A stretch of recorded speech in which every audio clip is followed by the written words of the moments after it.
Bienvenidos nuevamente a Opinión de Jaque. Soy el pastor Wilfredo Beltrán y seguimos con nuestro estudio sobre la segunda venida. Vamos ahora a examinar un poco más a fondo el caso de la resurrección de los justos que se da en la tercera escena de Mateo capítulo 24 que hemos estado ya analizando. Y si recuerdan ustedes que vimos qué pasa con los muertos en 1 Tesalonicenses capítulo 4 del 13 al 17 y vimos que los muertos vienen con el Señor, llegan a la tierra, resucitan y los que están vivos en ese instante de la venida del Señor son transformados y recibimos al Señor en el aire para siempre, ¿no? Ese es el pasaje que hemos examinado y vamos a ver qué sucede con la resurrección, ¿no? Esto es importante porque se plantea que una secuencia en la resurrección, una secuencia, porque hemos visto en primer lugar en la comparación que hemos hecho que con el cataclismo cósmico viene el juicio a los impíos. ¿Se acuerdan de 2 de Pedro capítulo 3?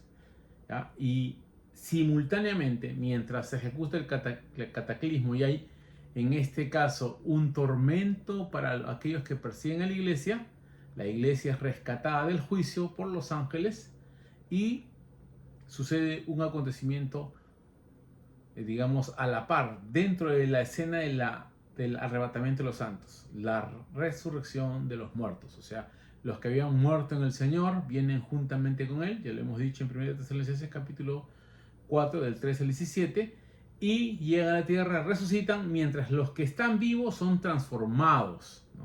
Ahora vamos a ahondar un poquito más en la resurrección, ¿no? Porque esto es importante, porque mientras los creyentes están resucitados y glorificados recibiendo al Señor, ¿se acuerdan de 2 Tesalonicenses capítulo 2, verso 8? El anticristo va a ser muerto con el resplandor de la presencia de nuestro Señor Jesucristo. Solamente con el resplandor de su presencia lo va a aniquilar, ¿no? Lo va a aniquilar. Entonces, mientras los impíos están siendo ejecutados, los cristianos están siendo transformados y, en este caso, recibiendo al Señor en el aire. Esa figura de paso es la apoteosis, ¿no? Se saca de la imagen de la entrada triunfal de los héroes, digamos, del ejército romano que llegan a recibir, en este caso, la ovación del pueblo, ¿no? A veces el pueblo salía fuera de la ciudad para recibir el desfile de los héroes que vienen, ¿no? Triunfantes. Ya se imaginan, nosotros los cristianos salimos a recibir al Señor en el aire, ¿no? Para estar para siempre con el Señor. Una linda figura. Muy bien, vamos a ahondar un poquito más en la resurrección, especialmente en la secuencia que va a haber. Vuelvo a repetir. Mientras los cristianos son resucitados y transformados, los mundanos o los impíos están siendo ejecutados y en este caso atribulados. Vamos a ver, hay una resurrección general en Juan capítulo 5, ¿ya? Que plantea entonces que todos vamos a resucitar, pero vamos a ver si hay una secuencia, ¿no? Juan capítulo 5, verso 28, se los voy a leer. Si tienen su Biblia, haga una pausa y léalo 1, 2, 3 veces y mediten eso. Dice acá, verso 28, no os maravilléis de esto, porque vendrá hora cuando todos los que están en los sepulcros oirán su voz, como ya se ha repetido varias veces, y los que hicieron lo bueno saldrán a resurrección de vida, mas los que hicieron lo malo, resurrección de condenación. O sea, hay una resurrección general para todos. La pregunta es si acontece al mismo tiempo.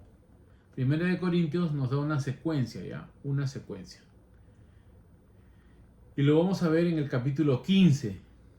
¿Ya? El verso 23, hablando del Cristo, el Cristo resucitado, dice, pero cada uno en su debido orden, ¿no? Cristo las primicias, por supuesto, Cristo resucitó antes que todos, luego los que son de Cristo en su venida, luego el fin, ¿no? La pregunta es, ¿cuándo resucitan los impíos? Cuando se instala el gran trono blanco y cuando se va a juzgar a los impíos, resucitan, ¿no? Esa es la segunda resurrección, la resurrección de los impíos, ¿no? Asociada a la segunda muerte que se va a ver en Apocalipsis, ¿no? La pregunta que algunos dicen, hay un milenio entre la resurrección y transformación de los santos en el aire y luego la consiguiente ejecución el establecimiento del juicio final para juzgar y separar a las ovejas de los cabritos. ¿ya? Los cabritos van a ser lanzados al fuego eterno junto con Satanás y sus ángeles, y los santos van a glorificar al Señor para siempre. La pregunta que muchos hacen aquí, ¿no? Y en este luego del verso 24, ellos plantean de que hay un espacio de tiempo, ¿no? Y algunos colocan acá el milenio. Eso es discutible, ¿no? Porque es una deducción. Es una deducción. Lo que quiero ver es que si hay una secuencia entre la resurrección de los santos y la transformación de los justos para dar la venida al Señor, con la ejecución de los impíos, que sucede paralelamente, pero posteriormente, cuando la tierra ha sido purificada, si está el trono del Señor, los impíos resucitan para juicio, ¿no? Y el texto aquí es muy claro, ¿no? Dice el verso 21, bueno, hablando de Cristo, más ahora, verso 20, Cristo ha resucitado de los muertos, primicia de los que duermen es hecho. Porque por cuanto la muerte entró por un hombre, también por un hombre la resurrección de los muertos. O sea, es general, ¿no? Pero se ve la secuencia aquí, ¿no? Y dice acá, si ustedes leen, que el fin viene cuando se ponga a todos sus enemigos debajo de sus pies, ¿no? Y luego plantea en la última parte cuál es el tipo de cuerpo que vamos a tener, ¿no? Un cuerpo incorruptible, 42. Y con esto quiero cerrar. Primera de Juan, y voy a leerlos en esta Biblia. Primera de Juan, capítulo 3, verso 2, dice que el cuerpo incorruptible que vamos a tener es semejante al del Señor. ¿Sí? ¿Así lo dice? Así lo dice. Primera de Juan, capítulo 3, verso 2, dice lo siguiente. Amados, ahora somos hijos de Dios, y aún no se ha manifestado lo que hemos de ser, dice. Pero sabemos que cuando Él se manifieste, o sea, cuando Jesús venga por segunda vez, seremos semejantes a Él, porque le veremos tal como Él es. Ahí está, seremos semejantes a Él. Tendremos un cuerpo similar al de Cristo. Y con esto quiero cerrar. Decir que hay una resurrección de los santos y una transformación de los que están vivos en la segunda venida del Señor, con un cuerpo glorificado que es semejante al de Cristo y que nos permite conocerlo a Él tal cual es, en todo su esplendor y en toda su gloria. Así que una escena secundaria dentro del arrebatamiento es la resurrección y la transformación de los santos. Quiero resaltar nuevamente lo siguiente del verso 51. He aquí os digo un misterio, no todos dormiremos, pero todos seremos transformados.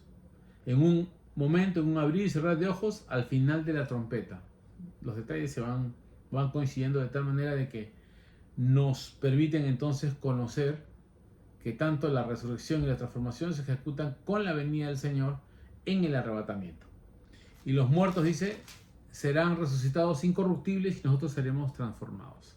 Esa es la verdad que se plantea en Corintios, y un cuerpo semejante al de Cristo que nos permite conocerlo a Él tal cual es. Y esta secuencia es Cristo, los justos que resucitan, y después del juicio a los impíos, de la destrucción del anticristo, ¿ya?, viene el establecimiento del juicio final, y a la derecha se colocan los corderos, las ovejas, que representan a los justos, y a la izquierda los cabritos, que representan a los impíos y que van a resucitar para juicio. Así que con esta escena los dejo, porque es necesario que tengamos esta imagen para luego poder examinar Apocalipsis y continuar profundizando las ideas. Recuerden que la norma hermenéutica es que el libro que tiene ideas claras, después de haberse examinado, que no tiene símbolos, que no es difícil de entender, que nos da una información clara, llana y específica, nos da un norte para poder manejar, por supuesto, después de examinar la simbología, determinar el sentido desde el pasaje, poder compararlo para ver si encaja o no un milenio. Después de examinar Apocalipsis, vamos a ver Daniel, el libro de Daniel, para ver si las 70 semanas solo se cumplieron 69 y la última semana es para la etapa del fin. Eso es importante, porque una cosa es lo que dice el texto y otra cosa es lo que la gente dice que dice el texto. y nosotros hemos querido examinar el pasaje por pasaje y tratar de extraer las ideas desde ahí. Así que les agradezco por su compañía. Sigan adelante, hagan sus preguntas. Nos vemos la próxima lección el próximo martes. Dios los bendiga.